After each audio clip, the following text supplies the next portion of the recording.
A very good afternoon to all our subscribers and delegates who are watching us live on different platform along with our virtual platform itself. We welcome you to the United Kingdom Investment Summit 2025.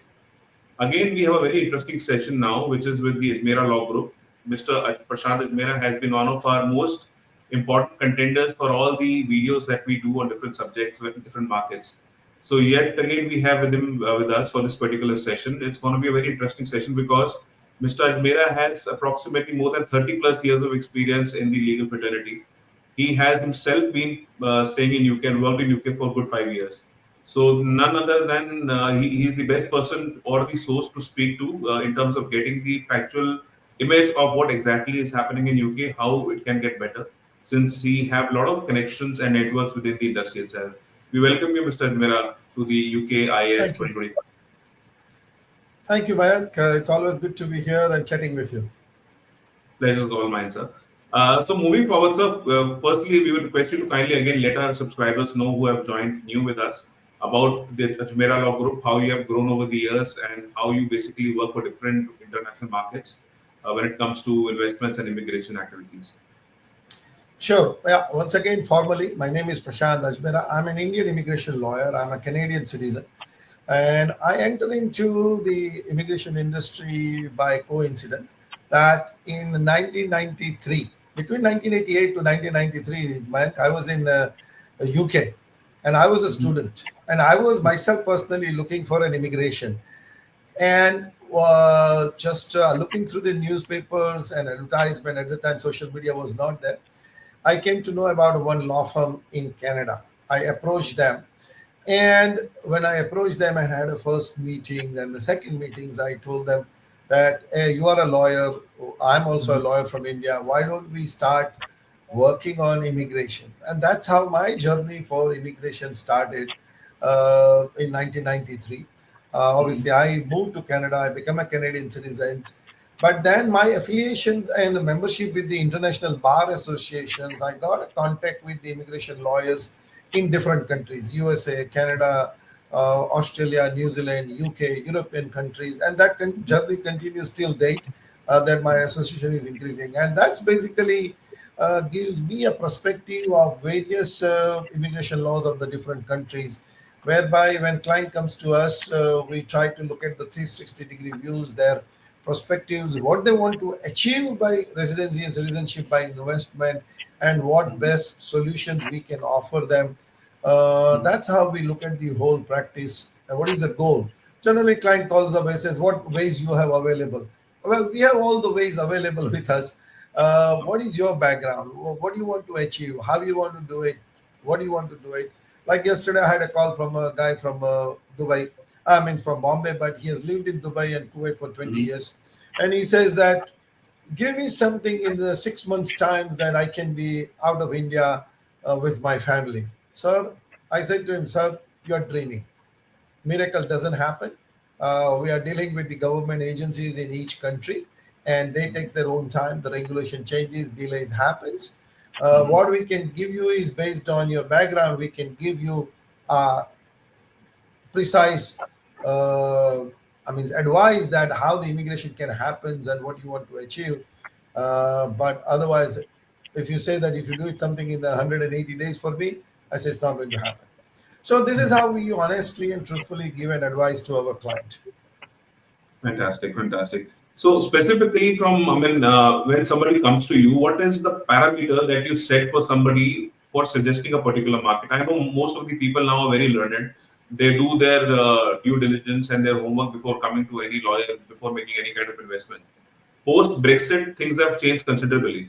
The Mhm. interest for Europe has been on the prime importance since the beginning. But post Brexit, now there is, of course, a difference in terms of opinion also when it comes to investing in UK or Europe. So, can you throw some light on that? How do you see that? How do you see UK coming up as a big market?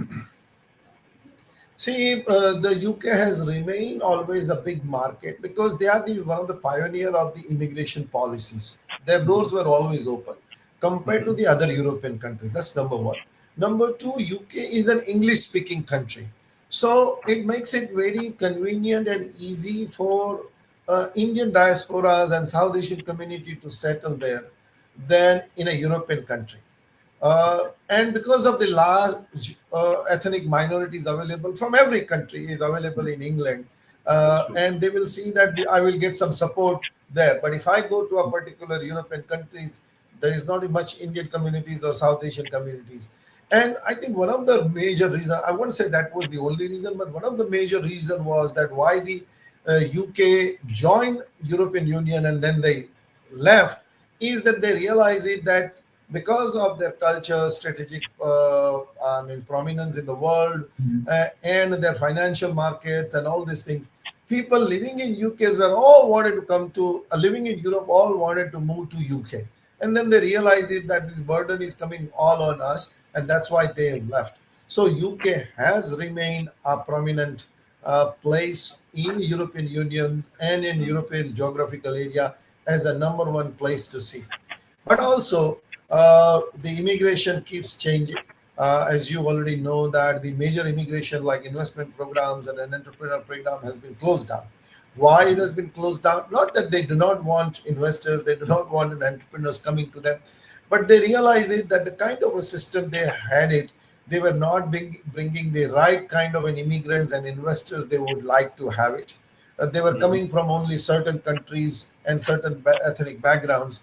And to stop that one, I think the government has taken a decision that we do not want an investor visa, we do not want an entrepreneur visas, but we want to look at something else. And that's what UK is looking at it right now.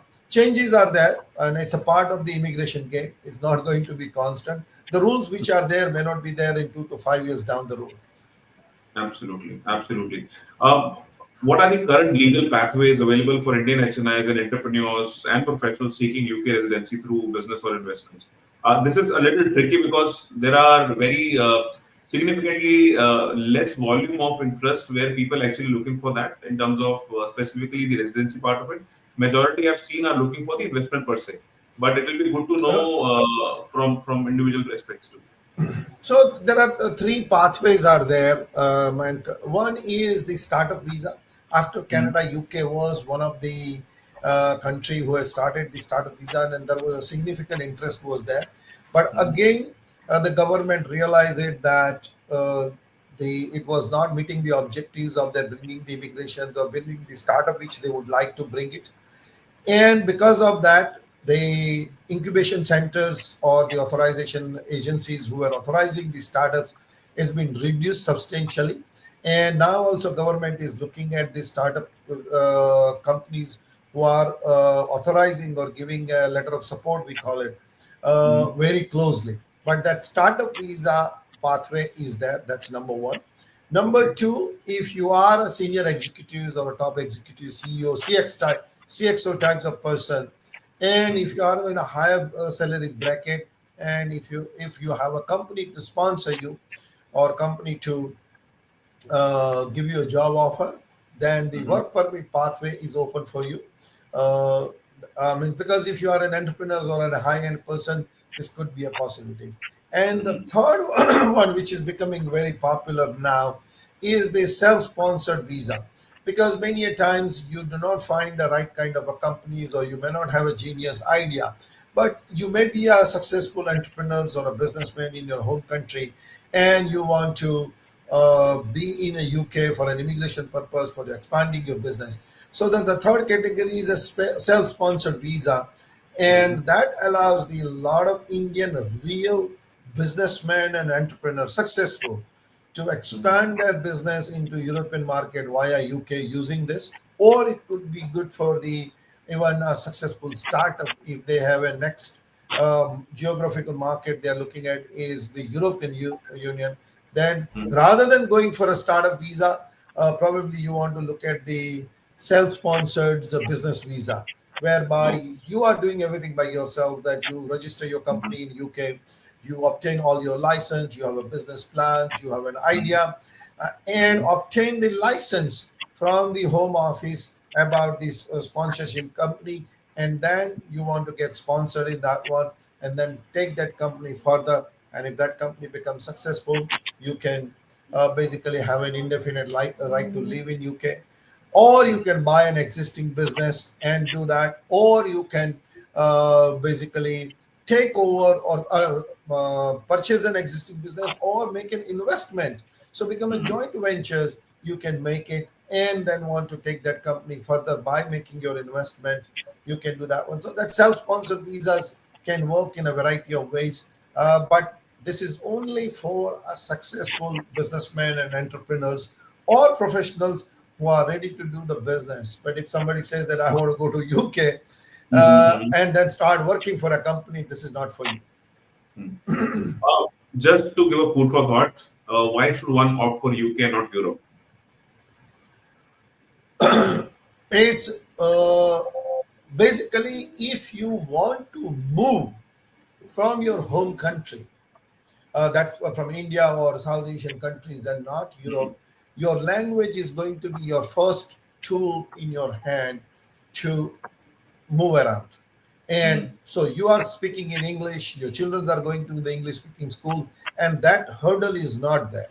Whereas True. if you are in a country like Portugal, Spain, Italy, Greece, or Latvia, or any other European countries, this could be a first hurdle for you to come over.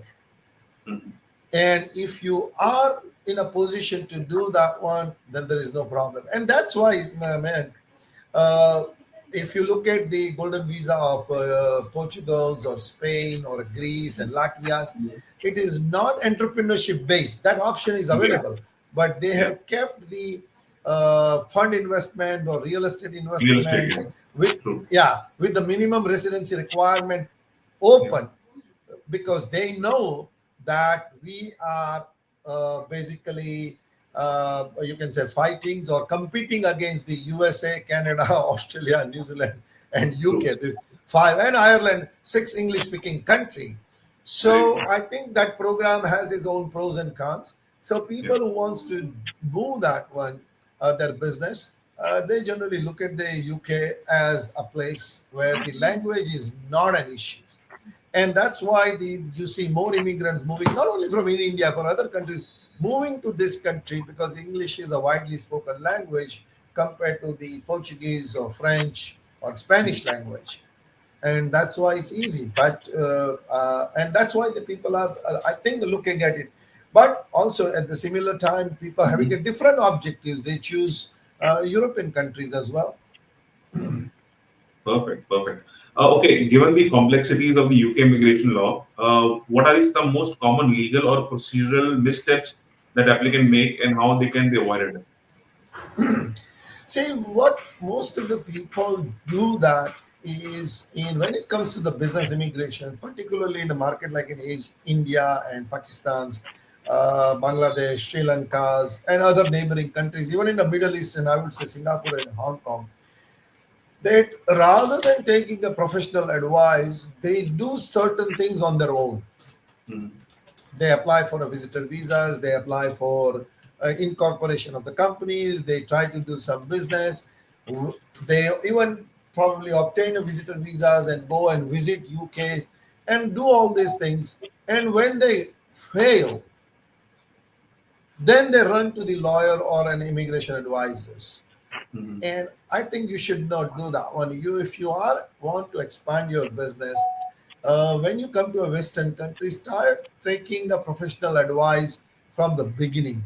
Don't run for an advice when you get into the trouble, True. Very true. because that's our way of doing businesses. There's nothing wrong with it, but that's the Mhm. way our culture is. That's the way we do the business. That's the way we take the means we are at home and take our own medicines, or we take our own some Ayurvedic medicines. When we get a really sick, then we go to a doctor, uh, Mhm. similarly, we run the business. When it becomes a successful, then only we talk about the registration of the companies, obtaining the license, and drawing in agreements and partnership agreements, and all those things we do it afterwards.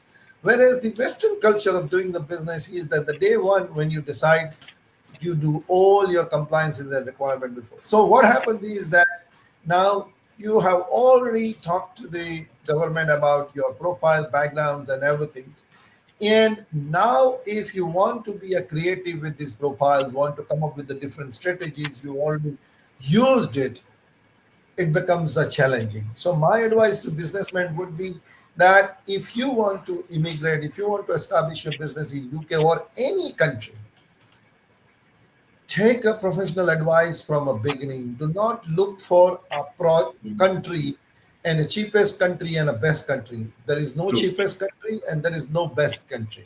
Every program has its own pros and cons. You have to look at it that your own background, that what is my financial background, what is my family background, what I want to achieve. There are various reasons people do it, right? They do it for children's educations, business expansions, retirement, tax planning, visa-free travels, Mhm. uh, and variety of other things they take into it. So if you have a two, three goals out of this one, you have to do Mhm. it. And do not apply and then look for an help only because see you are making a substantial investment, probably 100, $200,000 or more, and the lawyers or consultant fees are only few $100s or few $1,000s. It's not big. It's only agent and consultants who might be charging thousands and thousands of dollars. Otherwise, True. good lawyer will charge. Take an advice, pay them a 200, 300, $500 in a Yeah. consultation fees and get it. And also at the same time, do your homework as well. And then you make your decisions that what is the right for you. Perfect. A common perception in the market is that UK is meant for the top tier investors, whereas Europe is still open for mid-sized investors. Is that true, according to you, based on the Uh, different? You See, yeah, yes and no. Why they think that it is for a top tier people? Because when the investor visa was open in UK, the amount was 1 million and 2 million pound, Hmm. which is beyond any South Asians people's reach. That from India you cannot transfer that much amount of money and make an investment and so on and so forth. So hardly there was any investor was there from that one. And Hmm. the entrepreneur program was also for the 200,000, but it was hardly being used. And people thought that because of that threshold, they say it is only for a very rich and famous. But if you look at this program of the self sponsors, if you have a nice business idea and if you are really an entrepreneur, not that you are want to move to UK because you want an immigration, but you have a product or a services which you think that using the UK as a base, you can expand your business in UK and Europe. And if you use that one, even if you are an SME, small and medium sized enterprise, I think Mhm. UK can give you an option. There is no investment requirement. It's just to need to have a viable business plan and looking at it. So how can you say that it is only for a top tier people? See, my people are businessmen and professionals are getting confused between the using the residency and citizenship by investment for an immigration purpose or Yeah. for an expansion of a business. There's a True. difference. Absolutely. Okay, I want to give certain money to them and I want to move out of the country from my home Mm. country. That's the one way Mhm. to look at it. But UK is for a businessman. It's a small country, but a very strong economy. And what they are looking at is that we want a small and medium-sized businessman come to us, provided they are genuine. We don't want an immigrant. We want an immigrant businessman. We do not want an immigrant worker. We want an immigrant businessman. And if you can show your profile that you are a real businessman, you have done your homework, and you will come to in UK and expand your business and Mhm. not take away the jobs from the Britishers, but you will create a job. The doors are open for everybody. True. True. True. True. Absolutely makes sense. Now, moving forward in terms of the client servicing, when we say, so how does your firm support client not only in the application process, but also ensuring long-term compliances, business viability, and successful settlement in UK? So, do you have some kind of tie with some local firms there, or how does it work? All right, you got to have it because see you are again uh, even if in India now you have your chartered accountants, you have your other professional working with you. When you go in a UK, obviously we work with the UK law firms, we work with the UK accountants, and that law firm will introduce you to the different professionals. They will not do all the services by yourself. Like here in India, if you go to a chartered accountant, they do variety of services. Whereas when you come to a Western countries, every professional will stick to their own uh, area of expertise, what they're Right. licensed to. So, if you go to immigration lawyers, they will do their immigration work. And then if you ask them, like we do it as well, okay, I need a chartered accountant for a compliance. Do you have that? Yes, here is a chartered accountant who will help you with your accountings and your taxation. Or you are looking for an office or something, you want to buy or purchase it, or here is the real estate broker who can help you with that one. Or you're looking for a business insurance and licensing and permits, here is the professional who can help you with that one. So the different professionals are there who can help you to do that one, and they are your long-term support systems in True. when you come to UK or America or Canada. This is how it works. You're not dealing with the one person. You like to deal with the one person, but that person has this professional responsibility, and he'll say, "Look, I'm a chartered accountant. I'm going to do your accounting and tax returns." And True. the company compliance requirement what it is, but when it comes to the other part, you got to speak to the other. So you need to have a variety of 3 to 4 different professional taking care of, plus renewal of your visas, you are in contact with the immigration lawyer. But if you expect that excuse me, that my immigration lawyer is going to do everything for me, it's not going to happen. He will say, sorry, I cannot provide you services. But yes, if you need the services in all these aspects, definitely we can help you with and provide you service. Fantastic. Now, as we speak, we just got one more question, and it's something interesting. And I mean, I understand that if you are not comfortable answering this, we can skip this as well. This is about the double taxation. So, this question basically, one of the gentlemen have asked us, what are the advantages of double taxation? If I would take my wealth from India to UK, does it benefit me in some way or the other, and vice versa? See the two aspect of it, that UK and India has a double taxation treaty. Hmm. What does it mean? That the same income cannot Hmm. be taxed, to avoid the taxing the same income in two countries. Hmm.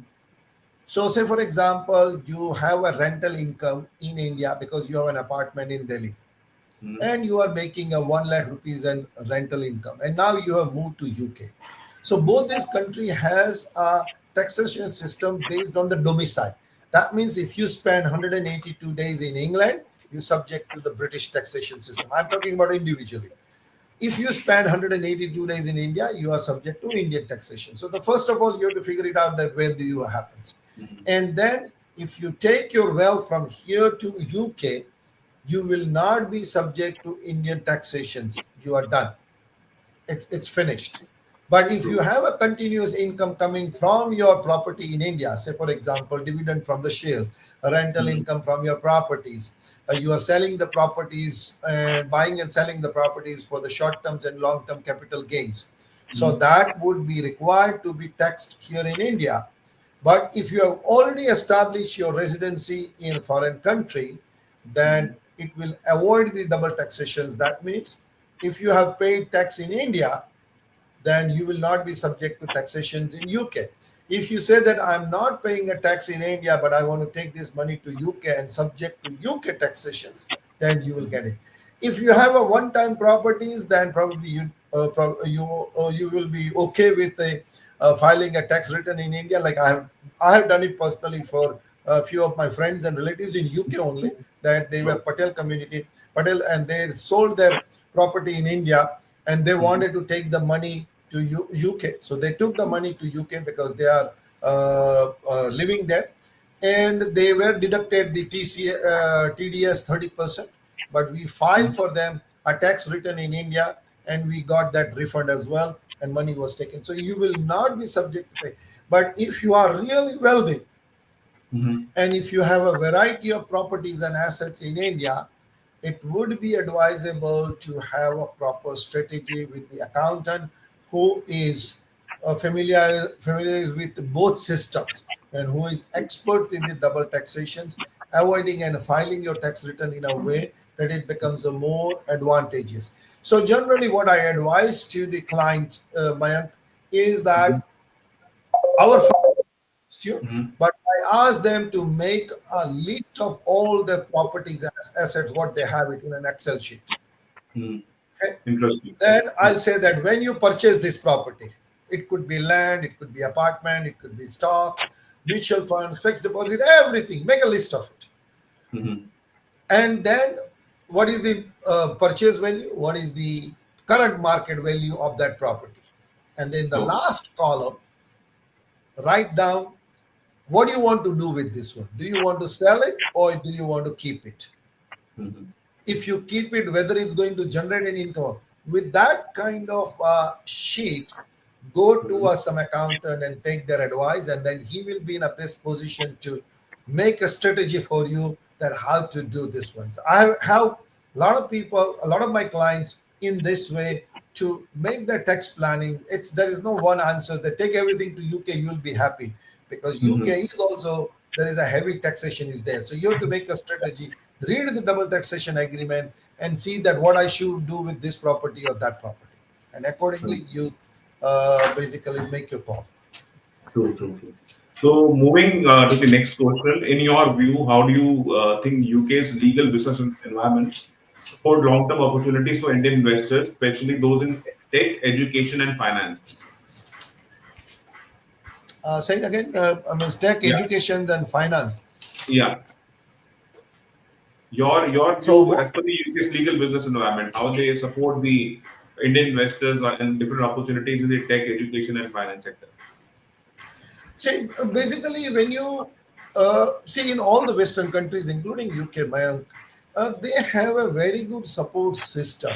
When you register your company as a UK company, and when you have your UK company, that means the whole government machinery is available to provide you the information and supports in a variety of ways. They have a business centers available in the government departments, in your councils, where you can go and walk in and take the lot of information from them. It's a free of charge, and they provide a very systematic informations to help you in any sectors. Not I'm talking about the tech or in education or finance you are talking about it, but in every sectors they help you to basically help the small and medium sized enterprise that if you are a UK company and if you need an help in anything, we are ready to help you. So there are business counselors are there as well. It's just you to go there. They have a library. You can use their library. You can find the informations.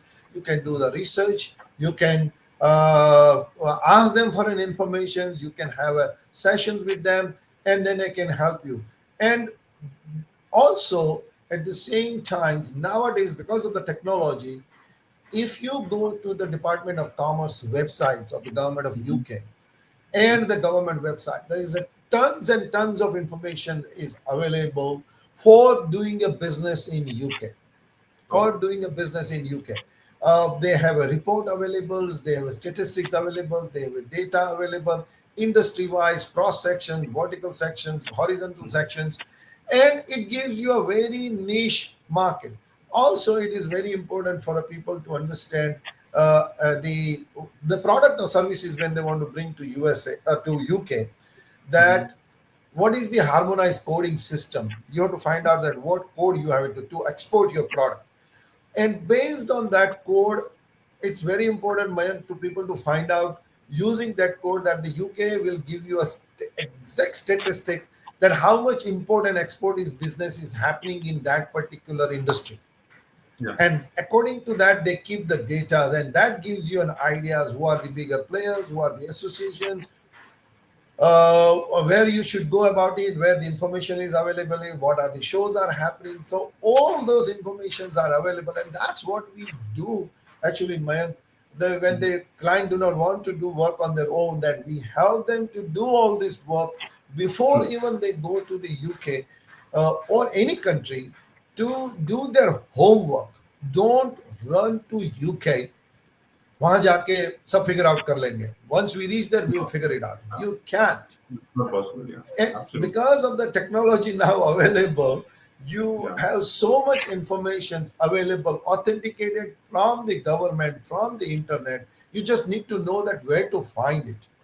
And if you are in UK, I mean in your home country like India or any countries, another best resources, two best resources to get your information is you can go to the British Library if it is available in Mhm. your cities or an area. There they have a lot of informations and books and everything is available. Also, you can reach out to a UK commercial department in an high commissions in Delhi or in Bombay. It's a trade commissioner's office, and it is across India. Are there? If I'm not mistaken, they are in 8 or 10 cities across India. And Okay. these people's job is to help you to set up a business in UK. Okay. Got it. So you Interesting. you you need to ask them the right questions. They are there to help you. They will not help you with immigrations Mhm. or Mhm. visa or anything. But if you want to have an information about the UK, Mhm. then these are the right people right here in India, and this is all services provided free of charge. Okay. Interesting. Interesting. That's really interesting. So, before moving on to the last question, any success story you would like to share with our audience? Any recent success stories of any investor you have helped in settling in UK? Yes, yeah, I had a couple of clients. One client was particularly in a fragrance, and they were making the food products which goes into the flavors. They call it different flavors, and they wanted to enter into European markets. They were looking at the various countries and everything, but when they looked at this particular self-directed self-sponsorships, they looked into that one, and we helped them all the way to set up everything in UK. And now they see because but they were in the market for a long time. Then they were looking at the strategies where to go and what to do it, and they were looking at Netherlands. They were looking at the means Portugal. They were looking at even the Cyprus, but looking to the overall English-speaking countries, large Indian communities, and they are a little bit more religious. They ended up with the UK. But when I explained to them this whole programs and how it works and everything, they were ready to do business. They were not immigrants, they were entrepreneurs or businessmen. So he says, well, it doesn't matter which country we go to, we want to set up a business and expand it what we already have it, and that's why we need a presence. And why they chose UK? Because of the two reasons that we certainly we can go to European market, but at the same time we can go to the UK market itself, and Yeah. from there it becomes an easier to, if you want to expand to the North American market. True, true, true, very true. No, this is pretty interesting because it's important for people aspiring to invest in UK to get such information. From this, they can actually get some kind of an information which they themselves are thinking of. So, sharing success stories always help people to gauge things better. So, moving to Right. the last question itself, it says, "What do you think about future of investment in UK?" As cliched may sound. Uh, see, every country needs an entrepreneurs and businessmen. No doubt they're looking for a students, they're looking for a skilled workers, but at the Mhm. same time they are also looking for an investors. It's not that they want to increase the number of immigrants, but also that these people will come with the wealth, with the business ideas, and it can open the doors for creating the jobs rather than taking away the jobs. Like, True. say, before 2013, there was no visa for startup founders. Now there are 30 countries in the world which offers the startup visa. So this door for the entrepreneurs or a real businessman, not the immigrant businessman, the Mhm. door will remain always open. UK is never going to say no to them. That okay, don't come because we got too many businessmen. They might say to the student visas, they might say to the skilled workers that you are taking away our jobs. But if you are a genuine businessman and if you are coming to the UK, I don't think that the policy might change, but the door will always remain open. They might decide whom to bring and whom not to bring or something. But for the successful businessmen, doors are always open, always open. Fantastic, fantastic. Thank you so much, Mr. Ajmera. This was pretty insightful for people who are looking forward for doing any kind of investments in UK, specifically from the immigration mindset too. And I think with this, if anybody have any kind of questions, we would request you to kindly put it to us on the platform or mention in the comments so that we can get back to you with the right answers from the experts in the industry itself. And Now we wrap up the session with Ajmera Law Group, and we always suggest our audience to kindly practice your due diligence before making any kind of investment decisions. So, with this, I once again thank you, Mr. Ajmera, for taking out time and having a great discussion with us. Thank you, Mayank. Pleasure.